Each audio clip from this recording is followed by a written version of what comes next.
You're listening to Creative Conversations with Be Clear Allen, where we illuminate and educate through entertainment, social consciousness, and intriguing topics for the heart, spirit, and soul.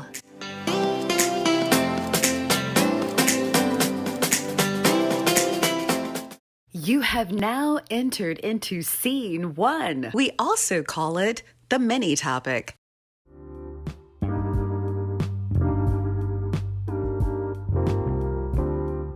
I have a confession to make. I've been California dreaming. Don't be mad at me, East Coast. There's just something about California that stays with you forever once you visit. I know it's expensive, and it seems like all the bad press is about people moving out to neighboring states and regions, but I can't help but think about riding in a convertible down the Pacific Coast Highway, coming from Malibu with the wind blowing in my hair and the sun kissing my face. Whew. I'm California dreaming, and I got it so bad. The beaches coupled with mountains and the weather makes me wonder how anyone gets any work done there. The last time I was there, it took me a minute to gather myself because I felt like I was walking on clouds, and I just wanted to sit by a pool and recover from how beautiful it was. It definitely draws you in, but you have to be careful to just go to California but not go Hollywood. Fight the good fight of faith not to lose your head. I can only imagine how hard it is for so many that move there and they get swept up in LA. Everything is beautiful. I know all that glitters is not gold, but there is something about California that I can't let go. Shout out to Inglewood and all the newer artists flowing in this season from that artistic place. I see you. Let's meet up at the coffee house and collab on a few things. I am ready to go back to Cali. And after I visit LA, head north to San Fran and Oakland and go by the pier and see the sea lions hanging out, seafood right by the water. Then take the trolley car across town. It's such a clean city. The Golden Gate Bridge, what a sight to behold. That's a long bridge. Is San Francisco and Oakland a tale of two cities? Well, I have love for them both. I can just see the waves hitting those rocky beaches. I think it's time for me to head down to San Diego. I need to spend more time there. Let's visit Baja for the day. Touching down in Mexico. Tijuana, anyone? Head on back to the breathtaking views of California. San Diego, you felt so free when I was visiting there before. I was so attracted to the hacienda rooftops.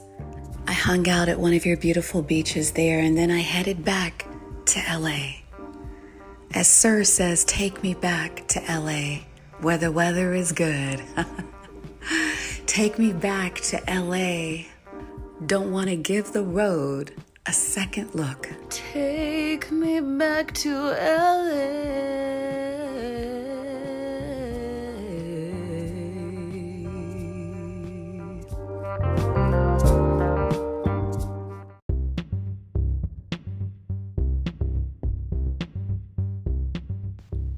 Hey, Be Clear Allen here. If you haven't heard about Anchor, it's the easiest way to make a podcast. Let me explain. It's free. They're creation tools to allow you to record and edit your podcast right from your phone or computer. Anchor will also distribute the podcast for you, so you don't have to worry about how it's going to get on Spotify, Apple Podcast, and all those other folks. You can make money from the podcast with no minimum listenership. It's everything you need all in one place to make a podcast. Download the free Anchor app or go to anchor.fm to get started.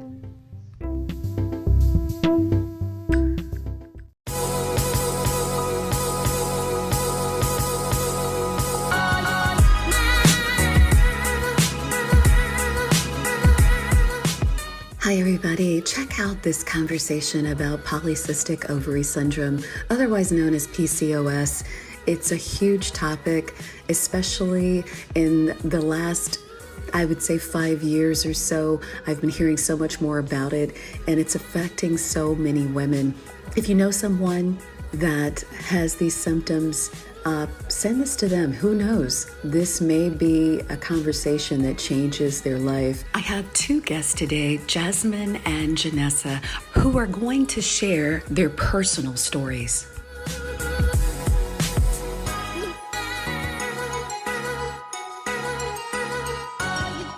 You have now entered into Act 1. We also call it the main event.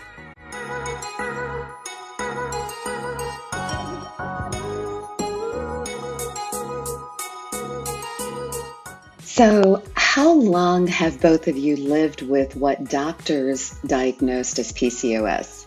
Genessa, what do you think? Let's start with you.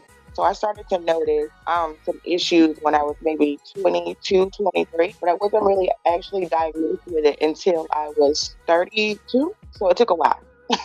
Wow. Jazmin, what about you? At what age do you believe you noticed the first symptoms? What were your symptoms? I didn't get diagnosed until I was 37. I'll be 41 this June. So I lived my whole life like that. So I've been writing about this for a long time. I just always felt like I've been in conflict with my body because I had asthma when I was a kid, and I took really, really high doses of steroids. And at some point, I just started gaining weight. So my cycle has always been irregular. So I've always had these issues.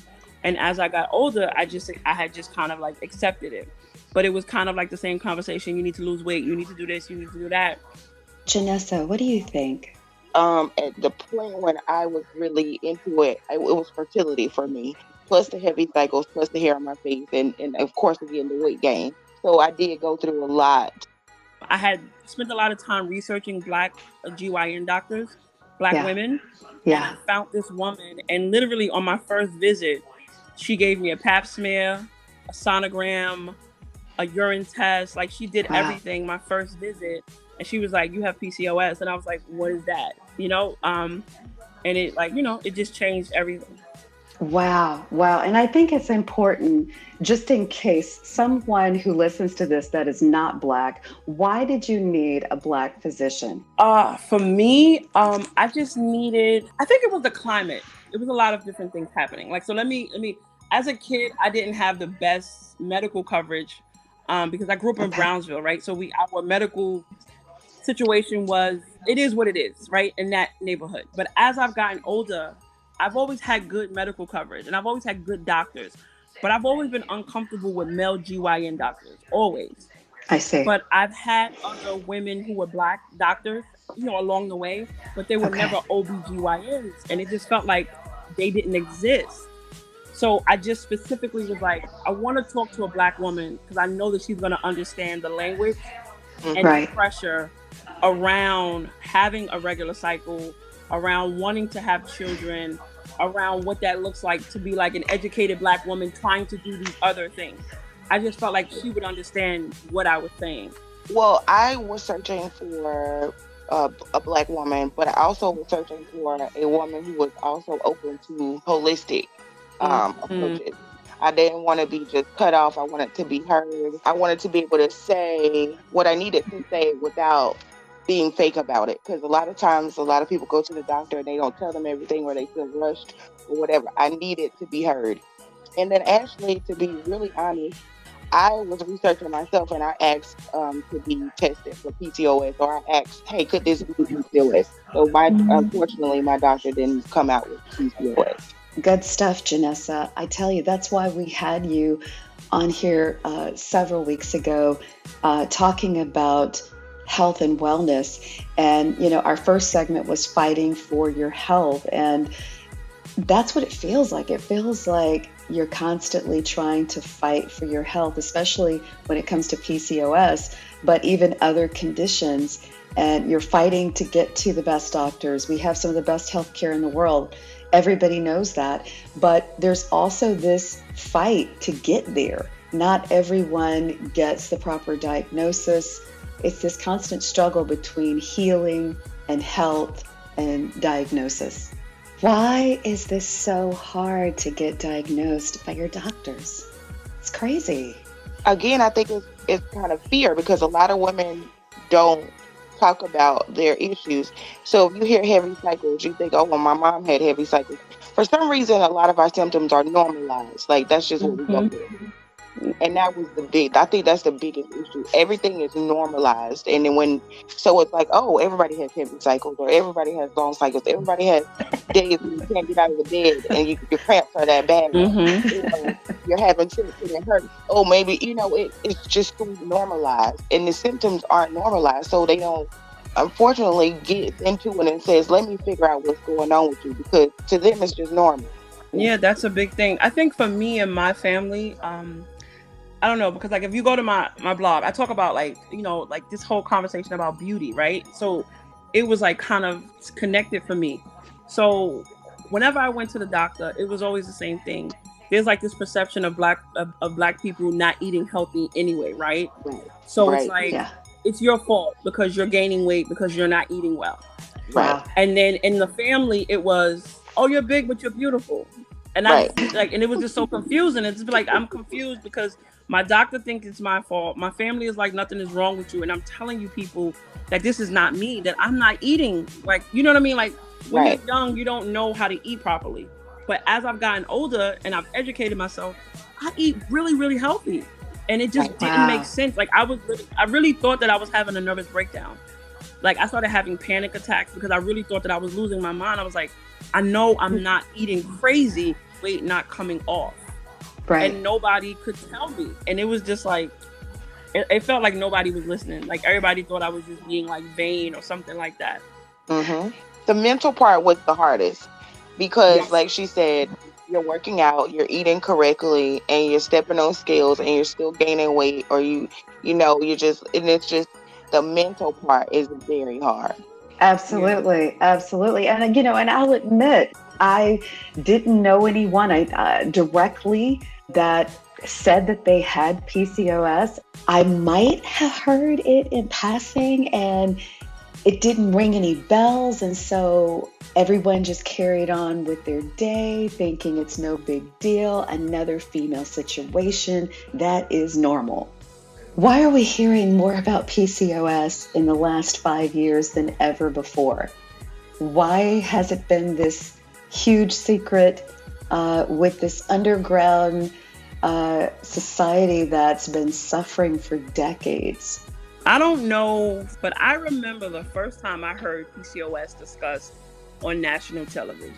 Now, I'm not saying that this is what it is, and it frustrates me because I'm going to say it. I was watching it. I had just got diagnosed maybe like 6 months to a year. It hadn't been that long. And I had never heard of PCOS prior to me being diagnosed with it, right? And I couldn't find a lot of stuff. And there was this young woman, and she was auditioning for American Idol. It was a young white girl, I promise you. And she stood there and she brought up PCOS. And she went into this whole conversation about the hair growth, about all of these different things. And it was just like, oh my God, I'm so sorry for you. And for me, immediately after that, it became a thing. Wow. And now we have all these books and I'm just like, where are these things coming from? But I really can't tell you the origin. But now it's like everywhere. Like I follow a hashtag and the amount of people is just like mind blowing to me. I think our generation is a little bit more open too.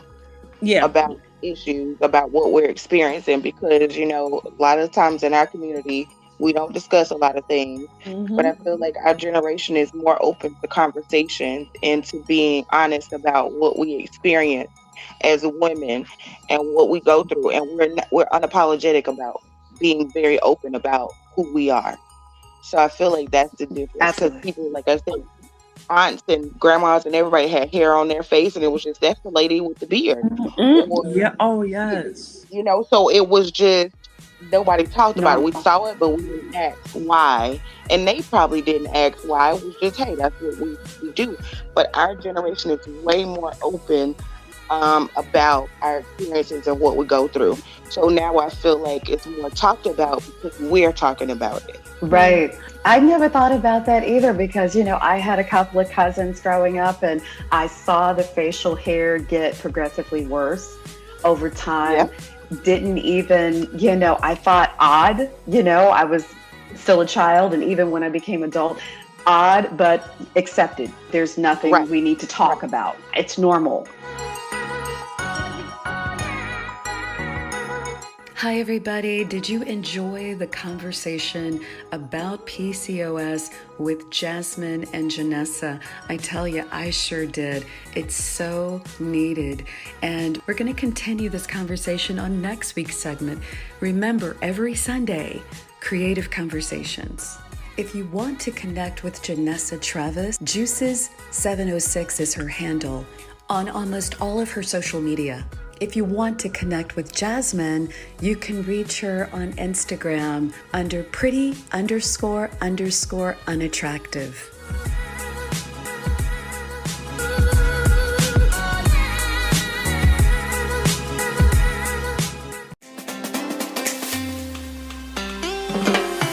Check out a new episode of Creative Conversations every Sunday on your favorite social media platform. If you have a topic you'd like to have a conversation about, email us at beclearellen@gmail.com. Sign up for notifications so you never miss an episode. Thanks for listening.